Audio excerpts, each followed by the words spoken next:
Okay, punta na po tayo rito. Sasagutan po ni Jack Argota at saka Tuesday Vargas.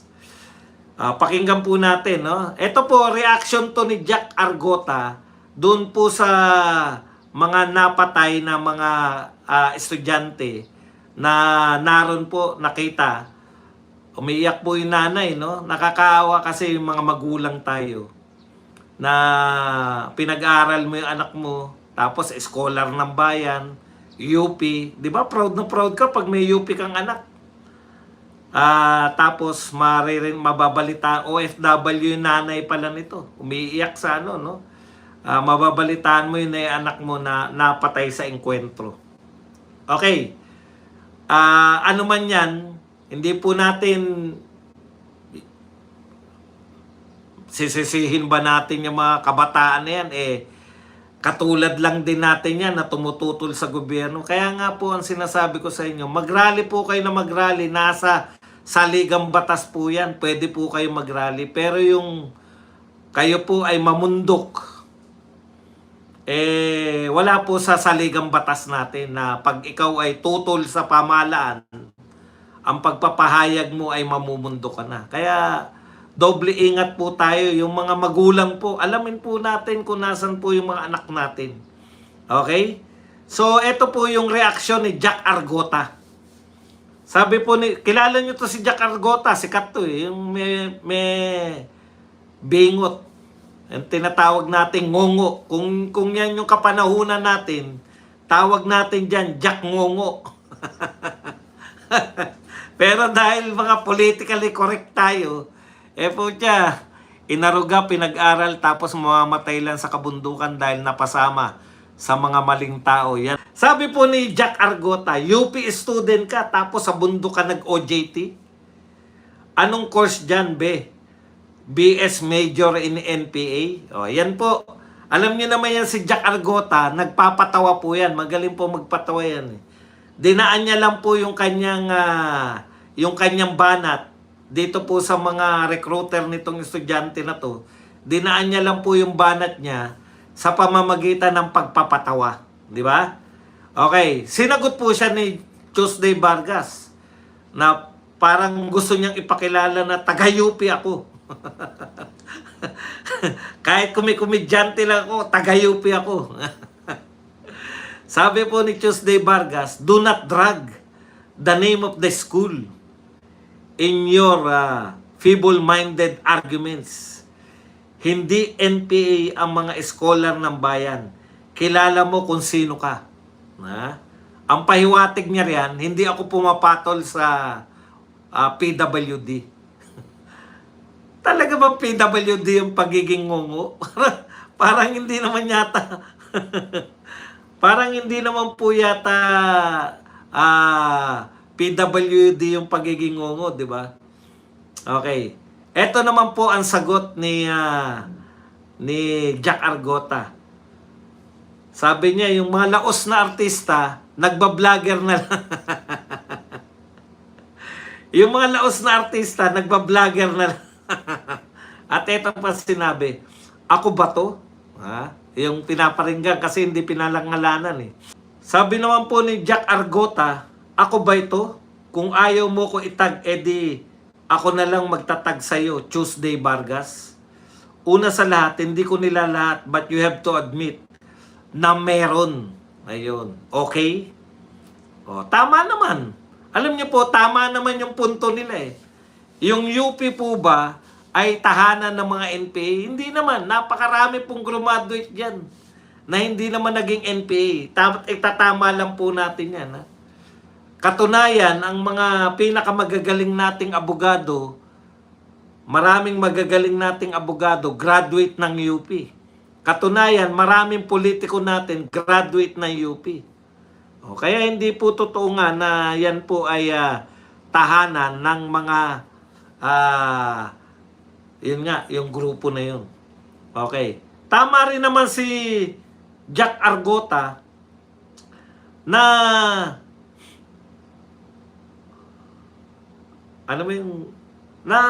may mga NPA din naman na galing ng UP. Yan na nga, katunayan nga, di ba? Napatay sa engkwentro. Pareho naman kayong tama eh. Ang punto lang, ako ang pick up ko lang dito, basahin muna natin si Wency Cornejo. Mas maganda kasi yung kay Wency Cornejo eh.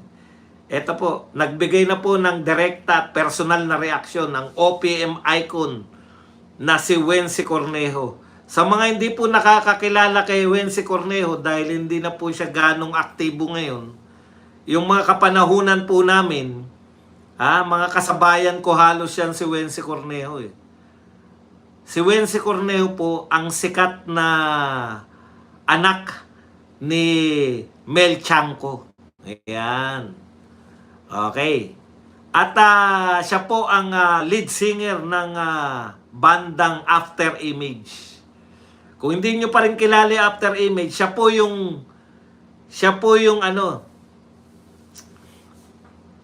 yung kumanta po ng Next in Line. Yan. We are next in line. At marami pang iba.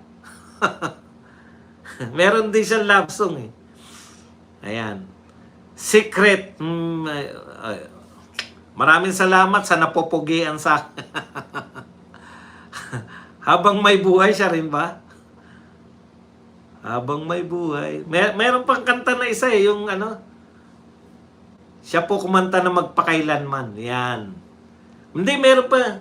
Ikaw. Para, kanya ba yun? Tarararararan.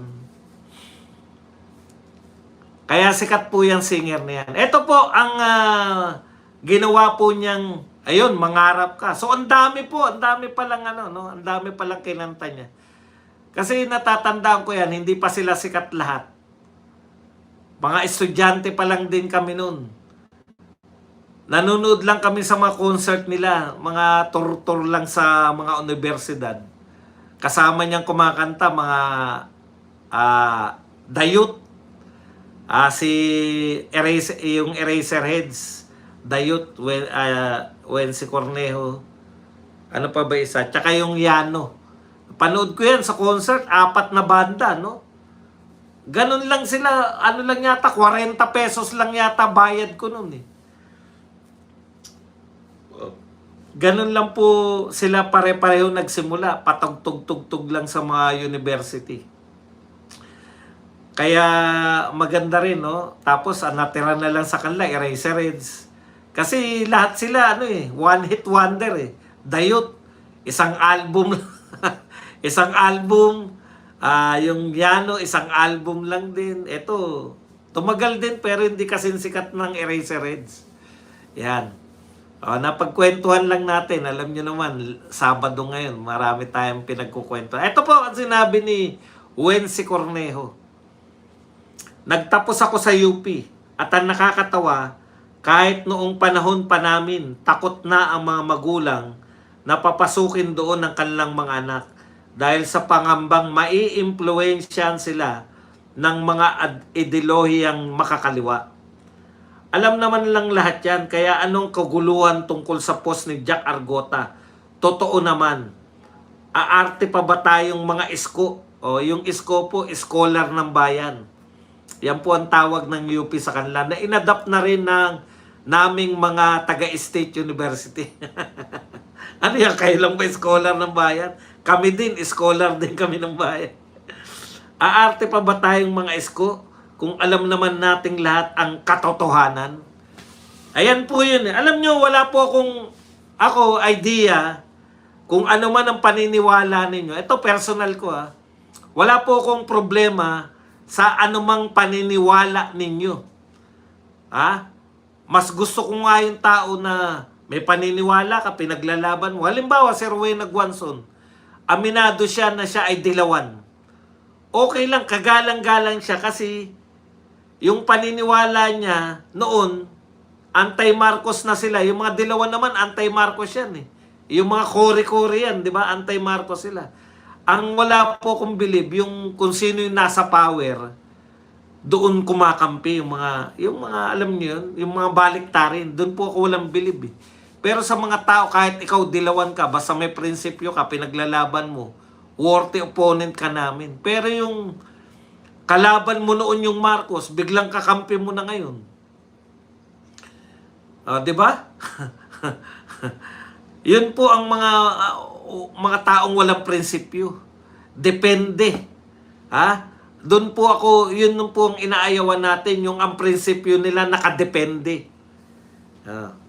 Kaya si Rowena Guanzon, okay yan, alam natin dilawan yan. Balang araw magtatalo, magiging katalo natin yan.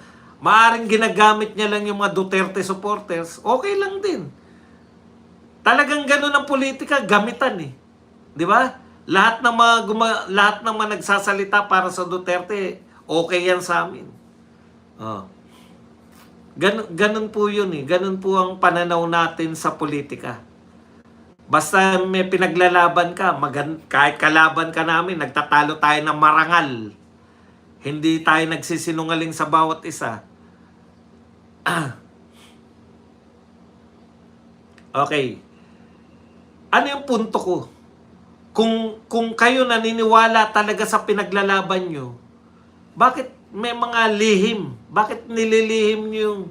Kunwari, di ba sana dumating yung time na sa universidad, makakapaglantad sila. Makakapag-recruit sila openly ng, lahat po ng mga gustong mamundok, ito po ang recruitment para sa bundok. Para yung mga magulang, alam nila, anak, nagmembro ka dyan ang panawagan yan, hindi po yung makabayan kayo na sabihin na, ito para sa bayan to, talagang tinututulan natin yung mga pangimasok ng China, tapos eventually papunta rin pala kayo dun. May semblance ng linlangan, no? Sa Europe, alam ko legal yung mga communist party diyan, di ba? Magre-recruit sila, pipirma ka dahil naniniwala ka sa ideya ng komunismo. Dapat ganun, bakit ikinahihiya ninyo? Kung yun ang pinaniniwalaan nyo. Bakit maraming, di ba? Red tagging.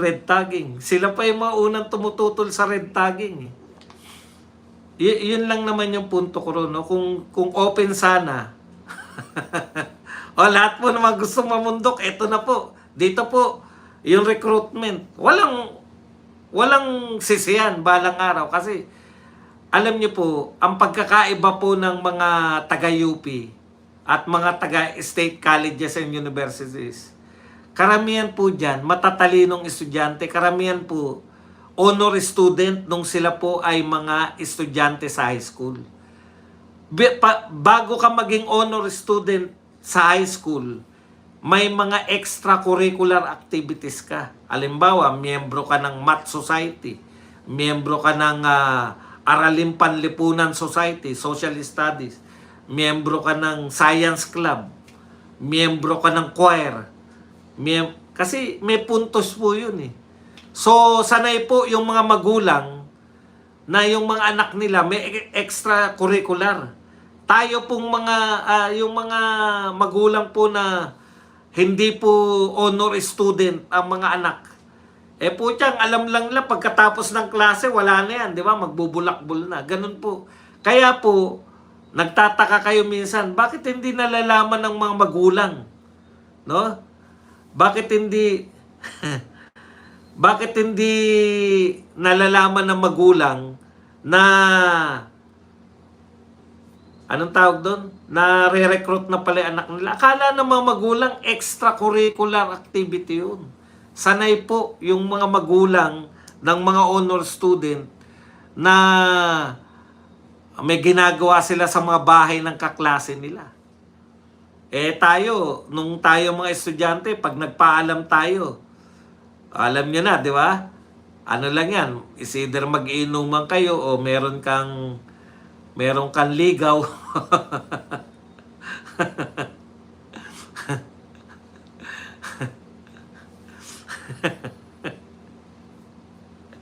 Natawa lang ako bigla kasi meron ako naisip nung araw na paalam na walang hanggang paalam. Kumbaga, talagang kasi mahirap din mag-isip ng ng paalam, di ba? Nay, meron kaming project na tatapusin sa kaklase ko, dun muna ako mag-overnight. Nay, meron na, di ba? Overnight, alam nyo na. Alam nyo na kung para sa inyo mga overnight na yan. Yung mga ganong paalam. Siyempre, mahirapan ka din. Nakaisip ako ngayon ng talagang mayat maya pwede ka magpaalam. Nay, meron ka, alis ako kasi maglilinis kami ng Pasig. Malilinis mo ba yung Pasig? Pucha, lagi yun. Maglilinis na naman. Marumi palagi Pasig eh. Kinakailangan. Walang katapos ang paalam yun. Yung org namin naglilinis ng Pasig.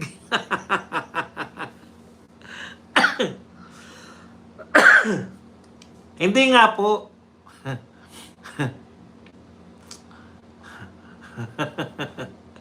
Yung pala, no? Inuman lang. Siyempre, halatang halata na nakapag inuman ka, pag umuwi ka pa ng bahay na nakainom. Kaya yung may katapusan ba yung paglilinis ng Pasig? Pasig River, Pasig River. Kasabay niya nauso yung buhay pa nun si Lopez yung pangalan nung babaeng Lopez. Yun yung niya, yung project niya, yung linisin ng Pasig, piso para sa Pasig ba yun? Sino na nga yung inappoint na DNR pero hindi inapprove? Gina.